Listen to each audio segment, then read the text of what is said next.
नमस्कार साथियों। मैं ये तीन शब्द लेके आया हूँ जिनका हिंदी व्याकरण के अंतर्गत आवे।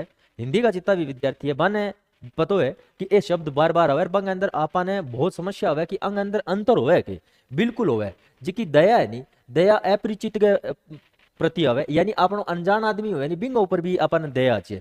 तो जैसे आपा कोई आपा बाजार में जान लाग रहा और कोई गरीब आदमी रोटी खातर मांगन लाग रहा है या कोई की खातर की करन लाग रहा है तो अपन भी पर दया छे। अपन दया आ गया आपा 2 रुपया देवा और इनमें की हुआ श्रेष्ठता का भाव है, यानी आप अपा अपने आपने भी थोड़ो सो ऊंचो माना तो अपनी स्थिति ऊंची माना तो अपा दया कर सका। सहानुभूति यूं थोड़ सो की हुआ अलग हो जाए।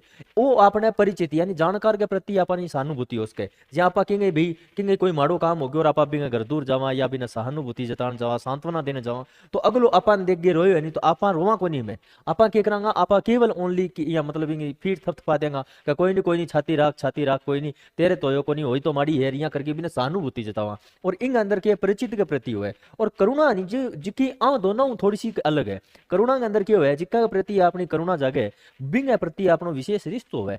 विशेष रिश्ता के अंदर क्यों है कि करुणा जिंगे प्रति होवे अपने हो सके कि जिका गए आप मिलन जावा बिंग प्रति अपन करुणा जागजे तो करुणा में आप रोण भी लग जावा। लेकिन सहानुभूति में आप रोआ को नहीं, सहानुभूति में आप रोआ को नहीं, करुणा में आप रोण लग जावा। यानी आदमी आपने बात भरी है कि यार माड़ी वो हुआ करके लग गया वो आंसू आ जाए तो वो रोवे तो आपा भी सके सके रोने लग जाओ। तो करुणा ये विशेष रिश्तो है करुणा रह सके। तो ये तीन चीजें दया सहानुभूति अगर मेरो तरीको और मेरी बात थाने सही लगी है कि हाँ गुरुजी आज समझ में आयो है तो ये वीडियो ने थे शेयर जरूर करियो और कमेंट के माध्यम में बताइयो कि वो तरीको थाने बढ़िया लाग्यो है कौन लाग्यो।